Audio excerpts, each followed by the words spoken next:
Well, good morning again. I'm going to be talking to you about the son's ignorance in Matthew 24:36, an exercise in textual and redaction criticism. We're going to get into the weeds a little bit, and that's why I asked an outline to be made up so you can follow along what we'll be discussing.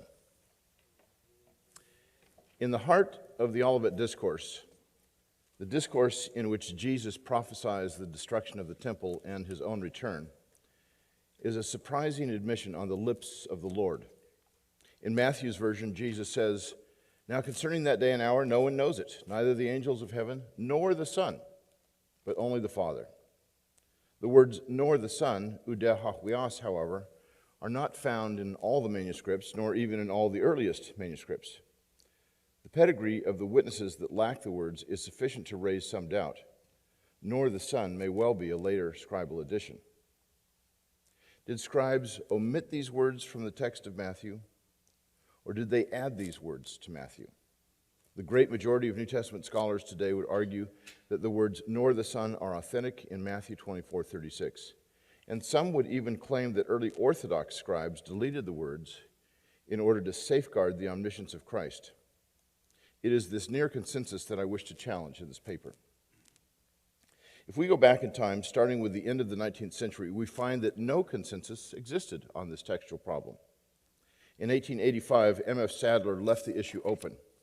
After "not the angels of heaven," he said, several manuscripts insert "neither the Son," oudehahuios, after Mark 13:32. Now this sounds as though Sadler did not accept the longer reading, but on the next page he states, "Neither the Son, according to many authorities, is to be read here in St. Mark, or as in St. Mark." In Willoughby Allen's 1912 commentary on Matthew in the ICC series, the author argued that the omission is authentic. Oudehahuios, he says, its omission would be so consonant with Matthew's treatment of Mark in respect of statements about the person of Christ that it is difficult to think that he would have retained the clause here. In 1915, Alan Hugh McNeill wrestled with the question of the authenticity of oudehahuios without making a decision. The words are certain in Mark, but in Matthew, though the evidence for them is strong, they may be a scribal addition.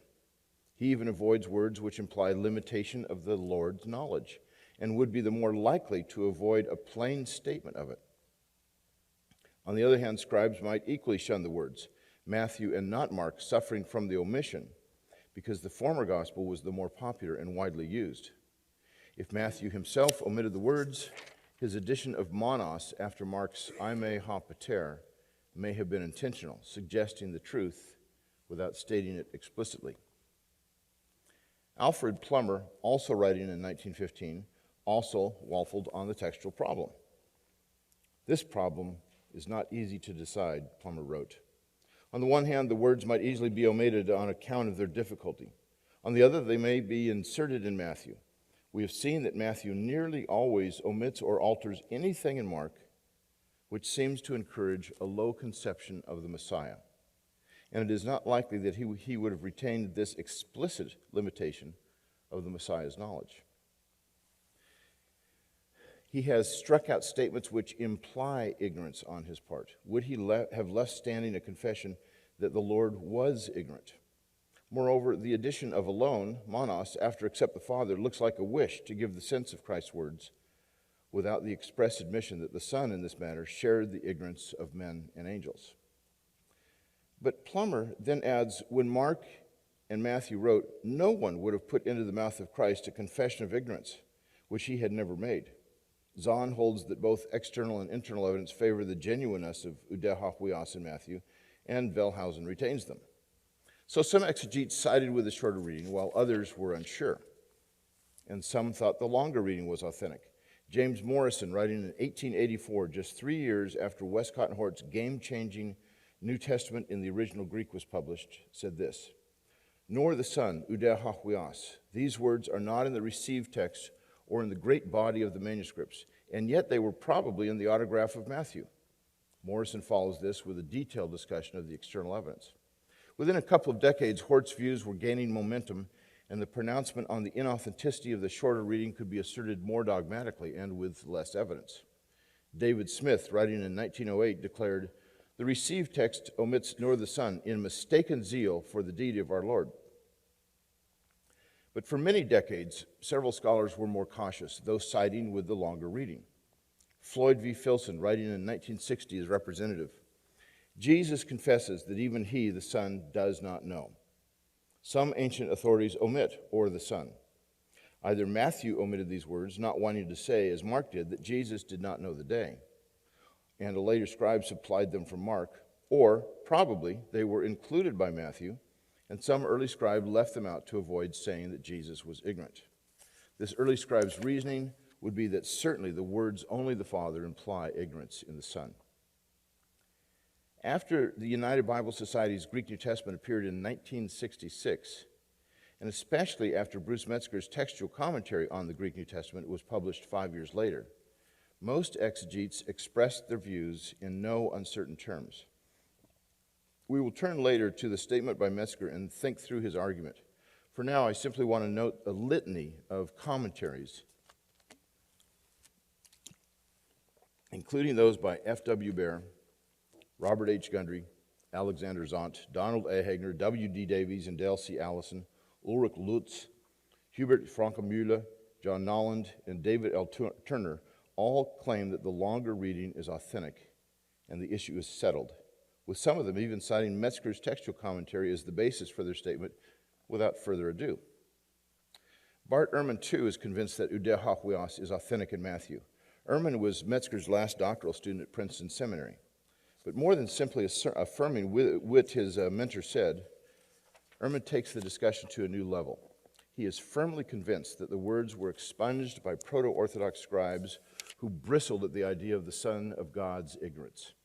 Not only is the phrase "Udeh HaHuios," Ehrman writes, found in our earliest and best manuscripts of Matthew, but it is also necessary on internal grounds. To sum up this brief treatment of the text in the last 125 years, prior to Westcott and Hort's views taking seed, there was no consensus.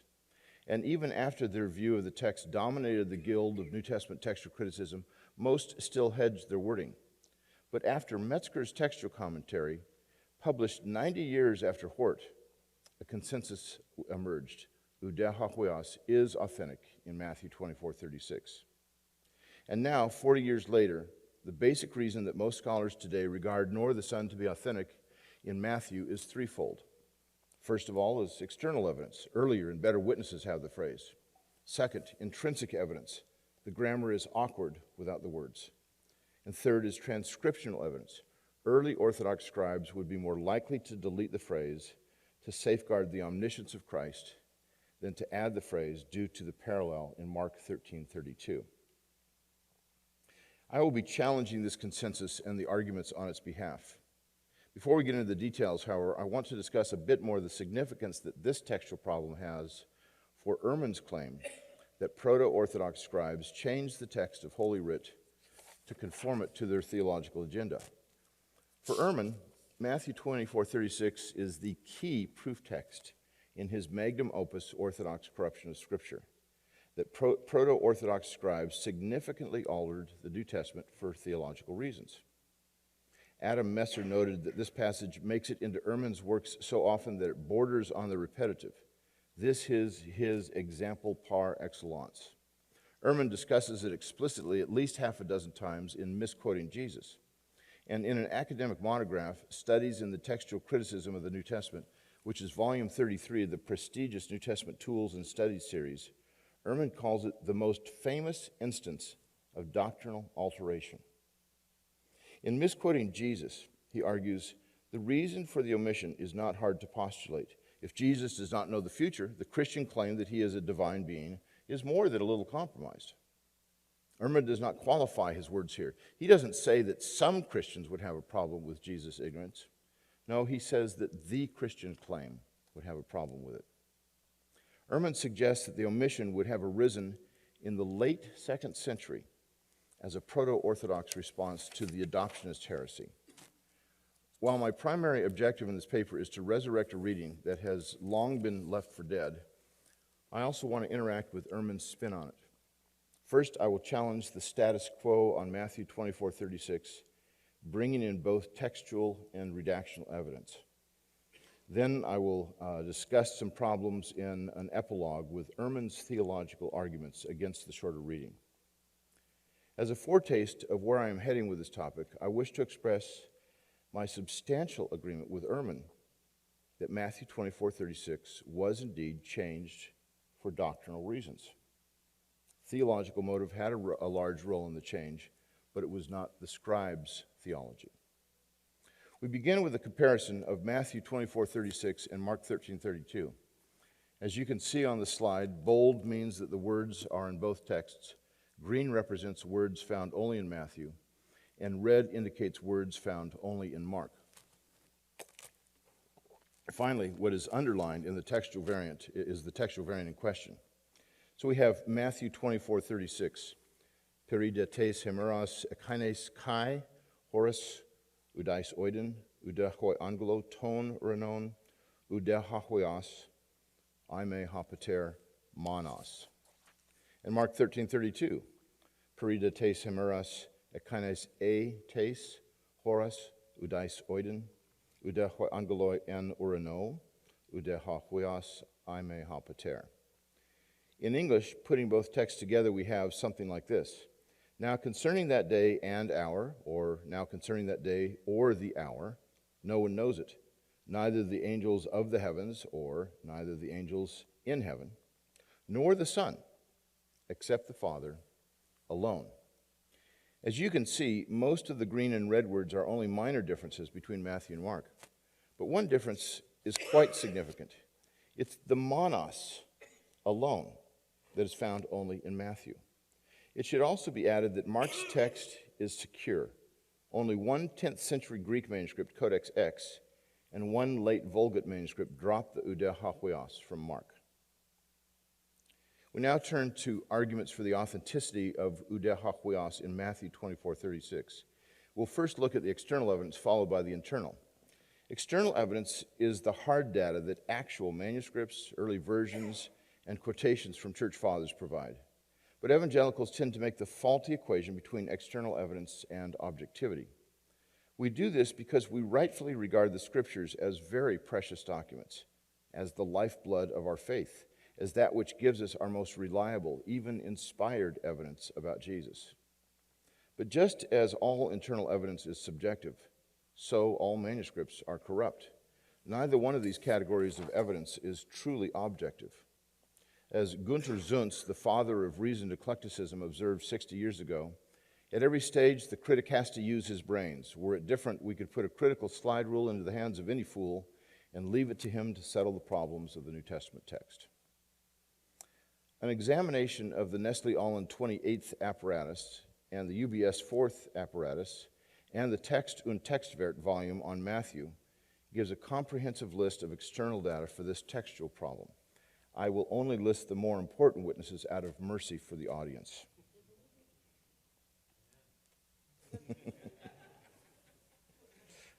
Aleph, or Sinaiticus, is a 4th century Alexandrian majuscule, and not just any Alexandrian majuscule. It is one of the two most important witnesses to the Alexandrian text form. The asterisk indicates that the original scribe and the superscript 2 is a 7th century scribe who corrected the text. He or she did this because the first corrector deleted the words udehahoios. The first corrector put erasure dots above the disputed words. The second corrector erased the erasure dots. You can barely make out the dots in these pictures. And we'll leave those up for a while just so you can have fun looking at a manuscript. B, or Vaticanus, is a 4th century Alexandrian majuscule, considered by most to be the best representative of the Alexandrian text. D, or Codex Bezae, is an early 5th century Western majuscule and is the standard bearer of that text type. Theta and Family 13 are 9th century and later Caesarean witnesses. The majority of Old Latin manuscripts, designated as it, witness to the longer reading. They are collectively Western witnesses whose roots go back to the 2nd century. A late 4th century translation of Irenaeus into Latin, who was a late 2nd century father, also has the phrase, Irenaeus represents the Western text. Origen An early to mid-3rd century Alexandrian witness and a careful student of the text of the Bible reads Udeh ha-huios. Hilary of Poitiers is from the 4th century. Jerome, late 4th, early 5th century, knew of manuscripts that had the phrase. He represents the Western text form. And finally, Chrysostom, mid-4th century, is an important representative of the Byzantine text. But regarding the fathers, more could be said. Irenaeus from the late 2nd century, Origen, early to mid-3rd century, and Chrysostom, mid-4th, all apparently have Udeh ha-huios, and they show no awareness of the shorter reading. Their combined testimony suggests wide geographical distribution, Western, Alexandrian, and Byzantine regions from an early period. Irenaeus' comment on this verse are illuminating. Even the Lord, the very Son of God, allowed that the Father alone knows the very day and hour of judgment. If then the Son was not ashamed to ascribe the knowledge of that day to the Father only, neither let us be ashamed to reserve for God those greater questions which may occur to us, for no man is superior to his master. It's significant that Irenaeus is writing at the very time that Ehrman claims that the Proto-Orthodox scribes were deleting Udeh ha-huios from their texts. Yet not only does Irenaeus show no awareness of the omission, he even uses the son's ignorance as a pattern of humility that we should follow. If Irenaeus did not expunge the offensive words from his text, then who did? To recap, the evidence for the longer reading includes the earliest Alexandrian witnesses, B and Aleph, the first hand, the earliest Western witness, D, and the Old Latin, as well as some of the best Caesarean witnesses. Early fathers know of it, and some support it. Some seem to be aware only of this reading. The evidence is thus widespread, early, and found in important witnesses. It has roots deep in the 2nd century with the combined testimony of B, D, Old Latin, and Irenaeus. And it's widely distributed in all the major textual families. Now, the second category of evidence is internal. A representative and succinct statement for the longer reading is found in Metzger's textual commentary. The words, neither the Son, are lacking, he says, in the majority of the witnesses of Matthew, including the later Byzantine text. On the other hand, the best representatives of the Alexandrian and the Western types of text contain the phrase. The omission of the words, because of the doctrinal difficulty they present, is more probable than their addition by assimilation to Mark 13:32. Furthermore, the presence of monos and the cast of the sentence as a whole, Udeh, belong together as a parenthesis, for Aime ha pater monos goes with Udais oiden, suggests the originality of the phrase. I have a couple of quibbles with Metzger's presentation of the data to begin with. First of all, when he speaks of the majority of the witnesses of Matthew, including the later Byzantine text, he's only telling part of the story. As is well known, Metzger was not partial to the Byzantine text. This line looks like guilt by association. But even those who do not think very highly of this text form may recognize the shorter reading as authentic, as we will soon see. Second, Metzger's comment that the best representatives of the Alexandrian and Western types of text also is misleading. It is not all the best witnesses of these textual groups, only some of them. Again, we will look at the external evidence for the shorter reading soon enough. As for his internal arguments, he makes two basic points, one grammatical and the other theological. What is highlighted in red are those two statements. The theological argument involves transcriptional probability, or what a scribe would be likely to have done. The grammatical argument involves intrinsic probability, or what the author was likely to have written. The theological argument is simply stated. The omission of the words, because of the doctrinal difficulty they present, is more probable than their addition by assimilation to Mark 13:32. This is the argument that Ehrman elaborates on, even pinpointing the very time, late 2nd century, and the catalyst, the rise of the adoptionist heresy, for the shorter reading. Metzger's second argument is grammatical in nature. The presence of monos and the cast of the sentence as a whole, Udeh, belong together as a parenthesis, for Aime ha pater monos goes with Udais oiden, suggests the originality of the phrase. I will later unpack the grammatical argument, but for now, all I wish to point out is that Ehrman has latched onto this argument by turning Metzger's explicit suggest into a hard and fast grammatical rule. The phrase ude hahuios, he writes, is necessary on internal grounds. We will soon see if that's so.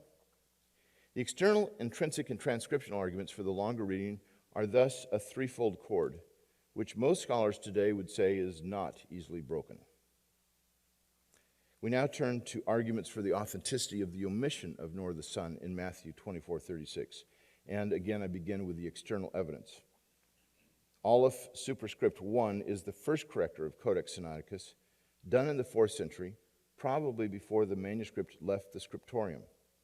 If so, it may have as much weight as the original hand, since it would have been the work of a diorthotes, or official corrector. An analogy may help. If you take a quiz, your answers are the first reading. When you get the quiz back, the professor would have marked up all the places you got wrong and would have written in the correct answers. Which readings are more accurate? One would hope that the professors are. And so it is with the diorthotes. The scribe who did this work in the New Testament was the most careful of all the scribes who worked on Sinaiticus. And this means that Aleph 1 is an important 4th century Alexandrian witness to the omission. L is an 8th century Alexandrian majuscule. W, or Codex Washingtonianus, is a late 4th to early 5th century majuscule, which is Byzantine in Matthew. Codex 33 is known as the Queen of the Cursives because it has a very good Alexandrian text, even though it is dated to the 9th century. It is the most important Alexandrian minuscule of the Gospels. 892 and 1241 are also Alexandrian minuscules, and Family 1, like Family 13, is a group of Caesarean minuscules. Biz means the Byzantine minuscules as a group, dated to the 9th to 6th century. This is by far the largest group of witnesses in any textual problem. And even though the manuscripts themselves are not earlier than the 9th century, the Byzantine text form dates much earlier than this. Most scholars would say that when the Byzantine minuscules are generally united on a reading, that reading reaches back at least to the 4th century.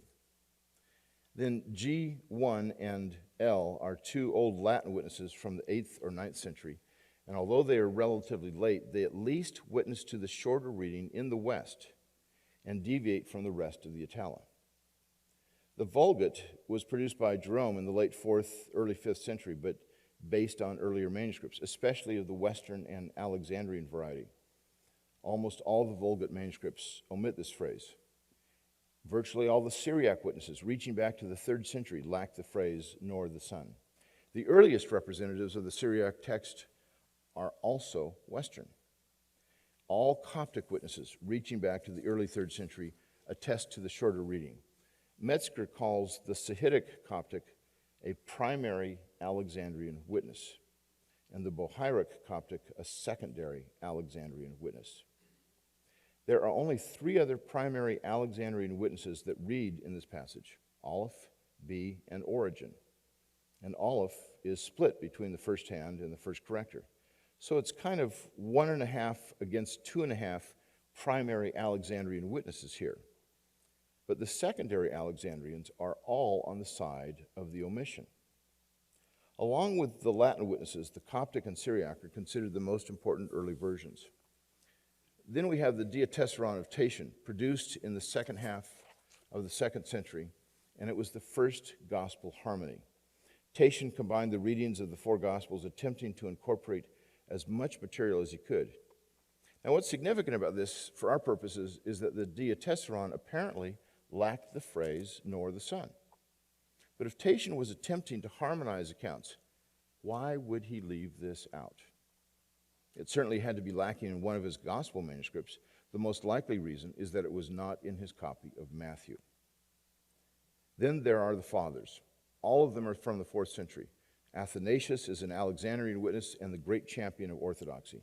Along with Basil, he was the first to protest the Eudehahuios reading on theological grounds. Didymus, the blind, is also Alexandrian. He was aware of both readings, but apparently thought the omission to be authentic. Phobadius is a Western representative. Ambrose, like Phobadius, follows the Western text. He made a significant comment on this passage. As far as Ambrose knew, the Greek manuscripts long before his time read with the omission. He declares the ancient Greek manuscripts do not contain the words nor the Son. How many manuscripts he knew of and where they came from, however, is unknown. Gregory of Nyssa, one of the Cappadocian fathers, has the Byzantine text, or the shorter reading.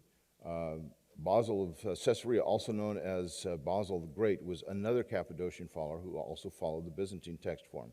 And finally, we have Jerome. Although he cites manuscripts on both sides, he prefers those that lack the phrase. The fathers who favor the omission are thus relatively early and represent all the major text forms. And Jerome, Ambrose, and Didymus, representing the Western and Alexandrian regions of the 4th century, all prefer the shorter reading.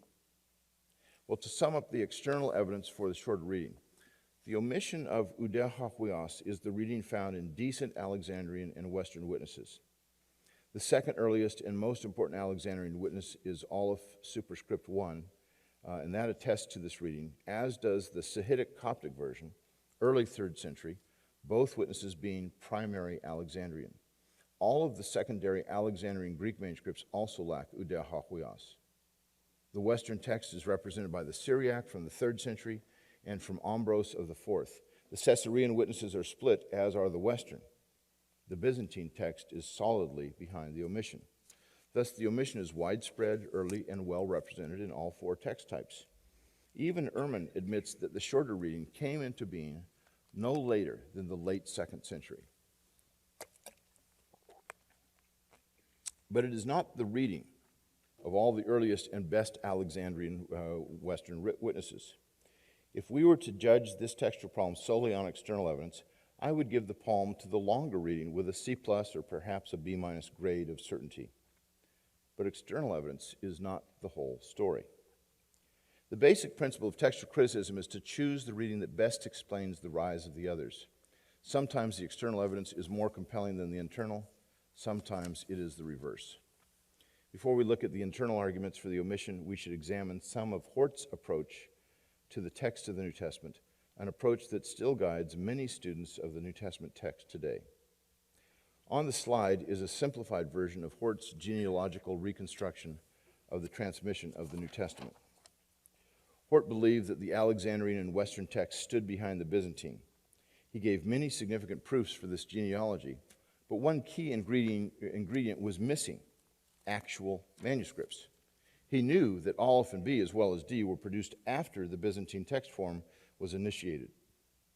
Consequently, he could not identify any known manuscripts that the Byzantine editor used. We might call this genealogy, in some respects then, Hort's Achilles heel, or less elegantly, Hort's heel.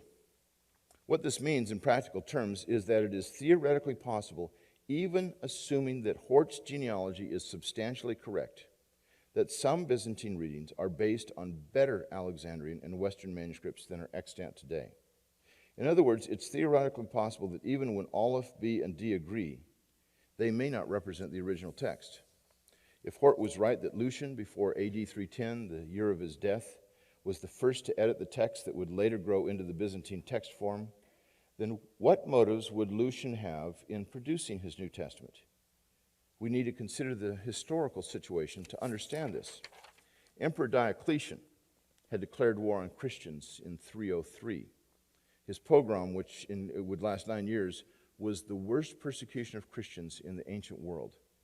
It included 3 edicts: destroy Christian sacred texts, burn down their meeting places, and imprison and even kill Christian leaders. We know that Diocletian's systematic destruction of the New Testament was widespread and devastating. So what would Lucian's motivations be during this time?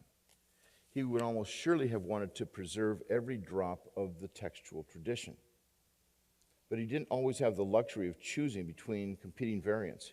If possible, and if it was agreeable and the sense did not change significantly, he would conflate readings. A conflation is a combination of 2 earlier readings. By definition, if a reading is a conflation, then it must be secondary to the readings that it combines. This was a staple argument in Hort's proof of the Byzantine text's secondary nature. Among the conflations that he listed is Luke 9:10. In this verse, the key variants are as follows. Eis pollen kalumenen beseida, eis tapon urimon kalumenon beseida, and eis tapon urimon polaos kalumenes beseida. The variants break down roughly by text forms. The first reading is largely Alexandrian, the second largely Western, and the third largely Byzantine. Bethsaida had become deserted shortly after the New Testament was composed, most likely prompting scribes to change the first reading into the second to conform it to what was then known about the site. Still later, someone combined both the Alexandrian and Western readings into a deserted place of a town called Bethsaida. The Byzantine reading has all the earmarks of being a conflation of the Alexandrian and Western readings, in which the redactor attempted to preserve every drop of the textual tradition, even if it resulted in a new reading not found in any earlier manuscripts. Hort noted that every time there was a conflation in the text type, it was always the Byzantine that conflated, never the Alexandrian or Western. Now, assuming that Hort's genealogy is correct, there may still be individual textual problems in which the Byzantine text has a superior reading. The best kind of proofs for this would be Byzantine shorter readings. If Lucian, or whoever edited the Byzantine text, was trying to preserve every drop of the textual tradition, one has to wrestle with why, at times, the Byzantine manuscripts have a shorter reading. One of the more compelling such readings is found in Philippians 1:14. And most of the brothers dare to speak the word fearlessly, it says. Now, some scribes added of God to the word, so they have dare to speak the word of God fearlessly. Others added of the Lord, dare to speak the word of the Lord fearlessly. It's easy to see why scribes would add either of these phrases to ton logon. What is the word that most brothers dared to speak fearlessly? It begs for clarification, and scribes were only too happy to comply. What's significant is that the shorter reading that doesn't have of God or of the Lord is found in the Byzantine text, along with a few other key witnesses. The Alexandrian text, by and large, adds the words of God, and Western manuscripts F and G add of the Lord here. The UBS 3rd edition gave the shorter reading a D rating, the lowest possible level of certainty, presumably because it had, in the editor's minds, a poor pedigree, even though it was compelling on internal grounds. Two scholars have written on the Byzantine shorter readings at some length. Ioannis Karavidopoulos published an article in Deltion Biblikon Melaton entitled Merkes Suntimes Graphes tu Ecclesiasticou Kaimenu Tes Kaines Diathekes, or some short readings of the ecclesiastical text of the New Testament. He calls such readings Eastern non-interpolations, supplying several examples in which the Byzantine text has a superior reading. And Wei Ho Wu wrote his doctoral dissertation at Dallas Seminary called A Systematic Analysis of the Shorter Readings of the Byzantine Text in the Synoptic Gospels. Wu is not as optimistic as Karavidopoulos, but he does adopt the omission of Udeh HaHuios in Matthew 24:36 as an authentic Byzantine shorter reading, authentic meaning going back to Matthew. Suffice it to say that even those who canonize Fenton John Anthony Hort's principles may be compelled to see certain Byzantine readings as authentic. The proof is in the pudding, however, and the final arbiter will be internal evidence to which we now turn. Neither Udeh HaHuios nor its omission can be easily explained as an accidental alteration by some unobservant scribe. Either the omitting or adding of the words is surely intentional. What motives would there be to omit or add these words? And who would be so motivated? As we wrestle with the internal evidence, I first want to challenge Metzger's grammatical and theological arguments, and then I will bring in evidence from redaction criticism. So I begin with the argument from grammar. The phrase Udeh hoi angeloi Udeh HaHuios involves correlative or paired conjunctions. Ehrman argues that the presence of Udeh with angeloi demands another Udeh, and thus the phrase Udeh HaHuios. But are the correlative conjunctions really a grammatical necessity? Put simply, does neither demand a nor? Although Udeh is often used in pairs, it is not at all required to do so. Udeh by itself means not or not even. The sentence makes perfectly good sense with only one udeh. Altogether, Matthew has 27 instances of udeh. The only paired instance, not counting our target text, is in Matthew 12:19. And it's not even Matthew's wording. He's quoting Isaiah 42:2 here. So Ehrman's grammatical necessity turns out not only to be nothing of the sort, but in fact is against Matthew's style seen everywhere else in his gospel. The paired udeh, therefore, is out of sorts with intrinsic evidence. Without udeh hahuios in Matthew 24:36, the verse would read simply, "But concerning that day and hour, no one knows it, not even the angels of heaven, except the Father alone." The argument for the longer reading from theology is three-pronged. First, early Orthodox scribes excised udeh hahuios from Matthew 24:36 because of the offense that this might cause them concerning the Son's omniscience. Second, this Orthodox excision would have occurred during the adoptionist controversy. Adoptionism thrived between 190 and 275. The anti-adoptionist sentiment was equally vigorous during this time.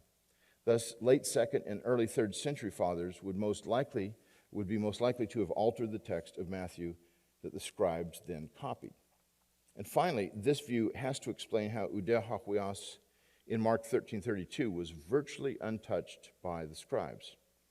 What is the reason given for this apparent oversight in Mark? That gospel was not nearly as popular as Matthew, and thus would not have been copied as frequently. I offer 7 pieces of evidence against this theological argument. First of all, the time proposed for the rise of the omission will not work.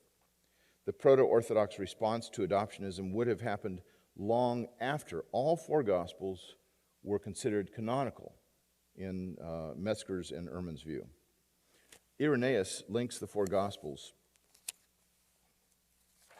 to the 4 principal winds and 4 zones of the earth, calling the Gospels the 4 pillars of the church.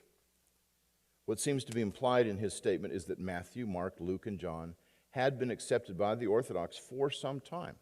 The Muratorian canon, also written in the late 2nd century, considered the 4 Gospels to be authoritative, the kinds of texts that could be read in churches. In fact, there is no evidence in Orthodox circles that they were ever regarded as anything other than authoritative for the life of the church. This includes Mark's gospel. In the least, what this evidence suggests is that although Matthew's gospel may have been favored, Mark was not disregarded, and certainly not by the second half of the 2nd century. So we might expect the same scribes who copied out Matthew to also copy Mark's gospel. Second, along these same lines, the codex form of the book, invented sometime toward the end of the 1st century, was first popularized by Christians. This, in fact, may be the only time in the history of the church when Christians were ahead of the technological curve. Virtually every Greek New Testament manuscript we have today, including several 2nd and 3rd century papyri, were written on a codex rather than a roll. And those 3 or 4 that were written on a roll were written on the verso, or the backside, after the recto on the front side had already been written on with some other text and then discarded. The standard roll was no more than 35 feet long. It would be able to hold only one gospel. Luke would take up about 28 feet, while with Matthew and Luke and John close to that.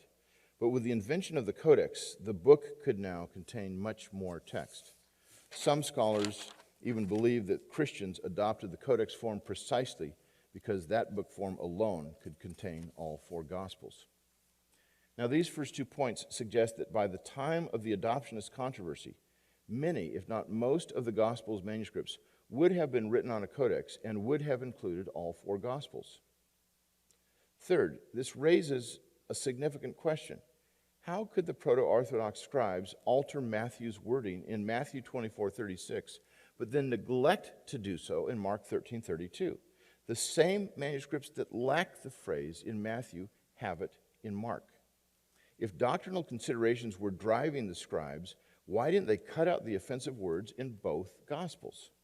Luke, by the way, doesn't have the verse at all, so they don't have to tamper with that.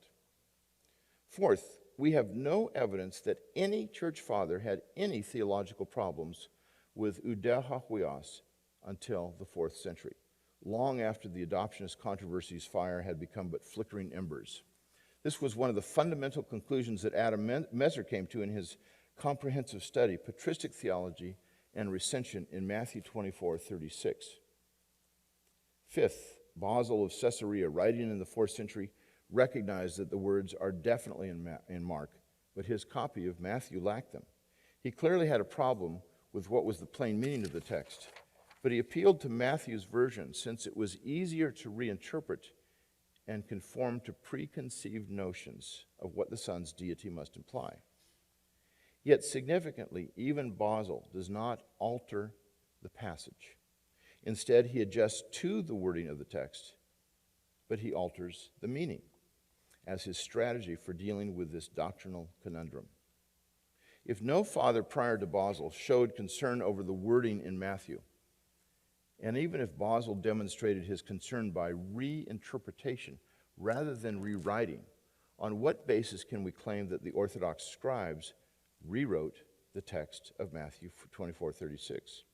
Other fathers who embraced the authenticity of the shorter reading also adopted a similar strategy, reinterpretation but not rewriting.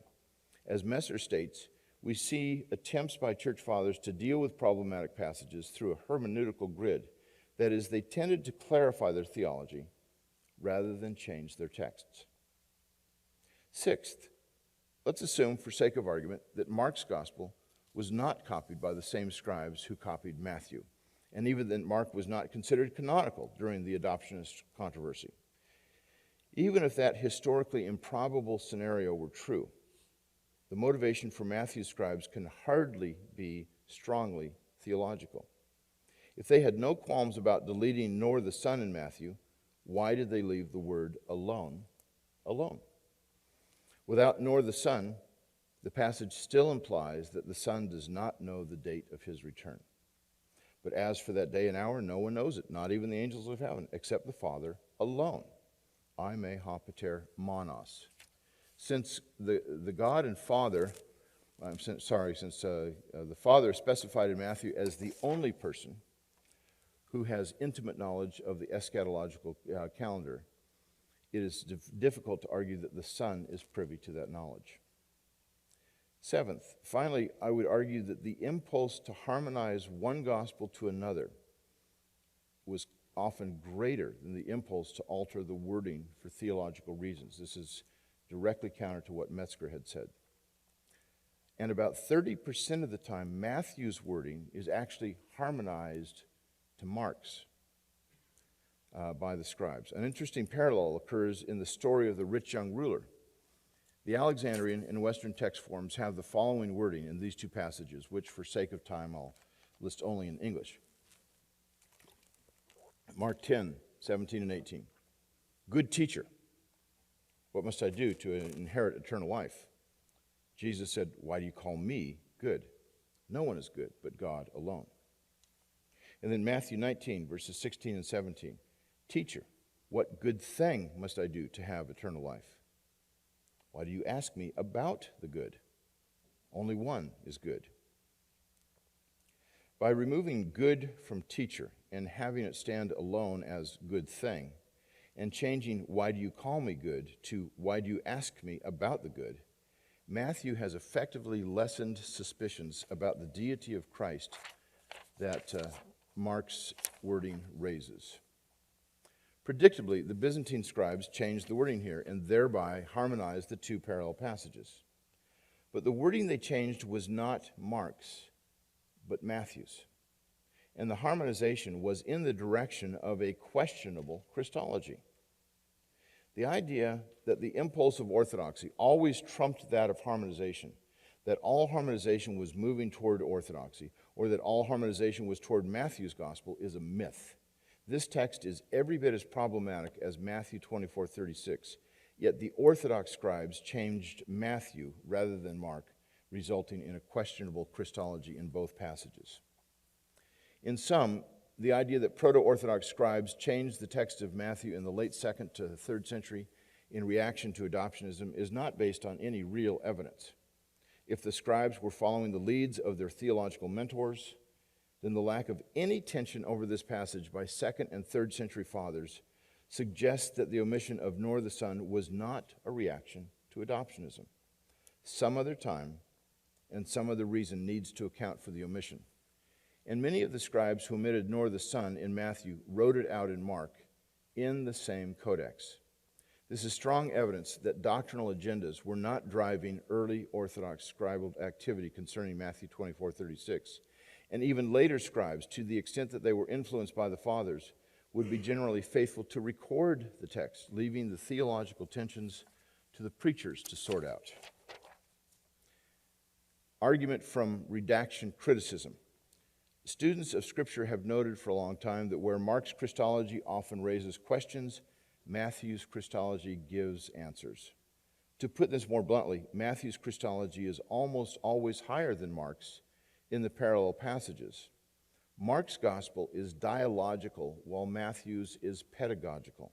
Matthew wants to confirm belief in Jesus as the Messiah, while Mark wants to deepen Jesus' followers' commitment by getting them to own their convictions about Christ in light of persecution. The evangelist strategies in their presentation of Jesus are thus different because they have different objectives in mind. We will look at several parallels between Matthew and Mark in which Matthew changed statements about Christ. The right column indicates what issue is involved. So here we have in Mark 1:12, the Spirit drove Jesus into the wilderness using the verb ekbalo, which almost always is driving demons out of a person. And Matthew 4:1 changes this to the Spirit led Jesus into the wilderness. This involves Jesus' volition. Was he forced to go against his will, as Mark sounds like? Or was the Spirit gently leading him and he was following along, being guided by the Spirit in that respect? Mark 2:26, Jesus spoke of David entering the house of God when Abiathar was the high priest. In Matthew 12:4, when Abiathar was high priest, is omitted. The reason is, in 1 Samuel 21, it was Ahimelech who was priest when David entered the house of God. And so this Christological issue involves Jesus' knowledge. Matthew does not want to impugn it, and Mark sounds like he had the wrong idea about what 1 Samuel said. Mark 3:10, Jesus healed many. Matthew 12:15 parallel has Jesus healed them all. Well, this addresses Jesus' power. Was he able to heal all of them? Matthew makes that explicit. Mark raises some questions. Mark 5:30 through 32, Jesus knew that power had gone out from him. Who touched me? He said. Matthew 9:18 through 26, again, the healing of the hemorrhaging woman. Both of those points are omitted. And this deals with Jesus' power. Some questions about it would be raised by Mark's text. And his knowledge. He knew who touched him. Mark 6:5 says that Jesus was not able to do any miracle in his hometown except, and then it goes on and lists what's going on. Matthew 13:58, he did not do many miracles. One says he was not able to do any miracle. The other says he did not do many miracles. This again speaks of Jesus' power. In Mark 6:6, Jesus was amazed at their unbelief, suggesting if he's amazed, then he's learning something and he didn't know it already. Matthew omits the line. This deals with Jesus' knowledge. Mark 8:22 through 26, here we have the healing of the blind man with spittle. Twice. Jesus spat in the man's face. It didn't really quite heal him. He looked at people walking around and said, they look like trees. He was not the man who was born blind that we have in John 9, but he had sight before, and he knew that people didn't look like trees. So Jesus used spittle on his face again to heal him. That sounds as if he couldn't pull it off the first time. Mark has actually got a very fascinating thing that he's trying to get the reader to wrestle with. But the fact is that Matthew omits the pericope entirely because it sounds as if Jesus was not powerful enough to heal him completely the first time. Now, although I presented only a portion of the evidence, a principle emerges from this comparison. Matthew never has a lower Christology when it comes to Jesus' holiness, his volition, his power, his knowledge, his emotions, the disciples' derived authority from Jesus, or the worship of Jesus, unless Matthew 24:36 is the lone exception. How would Matthew 24:36 exhibit a lower Christology? By adding oudehahuios. This verse almost exactly parallels the wording in Mark 13:32, except in one key point. Matthew adds monos, to accept the Father, thus giving a doubly secure exclusion of the Father's knowledge concerning the time of certain eschatological events. Without the monos, Matthew's Christology would be identical to Mark's here. That in itself would be difficult to embrace because Matthew always wants to protect Jesus' reputation when it comes to knowledge especially. He has a strong tendency not to retain Mark's wording, but to change it subtly here and there to safeguard a high Christology. By omitting oudehahuios but adding monos to his copy of Mark, Matthew's Jesus is implicitly saying what Mark's Jesus says explicitly. It preserves his high Christology while not altering the basic point that the Markan Jesus was making. Matthew repeatedly demonstrates a desire to soften Mark's harshness, but not radically change his meaning. Only the omission of oudehahuios in Matthew 24:36 reflects Matthew's redactional strategy, while adding it contradicts all that we know of his editorial work regarding Christology. Now, for the conclusion of the textual problem, I have a few points, and then I'll get to an epilogue on Ehrman. Although the external evidence was on the side of the longer reading, there were several important early and widespread witnesses to render some doubt about the phrase's authenticity in Matthew 24:36. The arguments in support of oudehahuios from grammar and theology were shown to be not only quite doubtful on both counts, but in fact argued more strongly for the omission. Redactional evidence was decidedly in favor of the shorter reading. Thus, it was Matthew, rather than later scribes, who omitted oudehahuios from his gospel, but it was also Matthew who added monos. Matthew therefore softened the statement of the Son's ignorance, but he did not eradicate it. For although he deleted oudehahuios, he added monos, making what was explicit still now implicit. This was in keeping with his overall Christological agenda, and it illustrates his care in handling the data that he found in Mark's gospel. Finally, I wish to discuss Ehrman's view briefly of scribal corruption in light of our findings in this paper. Since Matthew 24:36 is Ehrman's chief example of proto-Orthodox corruption of the New Testament, the argument a maiore ad minus, that is, from the greater to the lesser, calls into question his claims of extensive and significant scribal corruption. Even if my textual conclusions are completely wrong, and nor the Son is authentic, theological motives on the part of scribes were almost surely more subtle and less profound than Ehrman supposes. Even if nor the Son was deleted by later scribes, the retention of monos in Matthew 24:36 shows that they were unwilling to obliterate testimony of the Son's ignorance. Now, this point is not trivial. It cuts to the heart of Ehrman's entire method.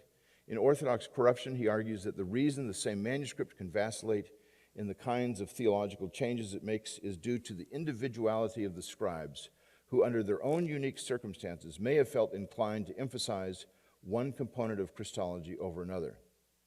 But he immediately adds, it strikes me as equally likely, however, that the same scribe may have seen different kinds of problems in different texts and made the requisite changes depending on his perceptions and moods at the moment of transcription. If this kind of logic were applied to Matthew 24:36, we would have to say that the scribe had a major mood swing because just 4 words after he deleted oudehahuios, he could not bring himself to drop the monos. The monos is the spoiler for Ehrman's view. Although Ehrman's reconstructions of the reasons for certain textual corruptions are possible, they often reveal more about Ehrman's ingenuity than the scribe's intentions. Regarding his primary proof text of Matthew 24:36, he has not adequately investigated the patristic writers. He has neglected both the monos in Matthew 24:36 and the stability of the oudehahuios in Mark 13:32. He has assigned the omission to the wrong source, and he has seriously misread even his own preferred reading when he declares that the Christian claim that Jesus is a divine being is more than a little compromised. Thank you.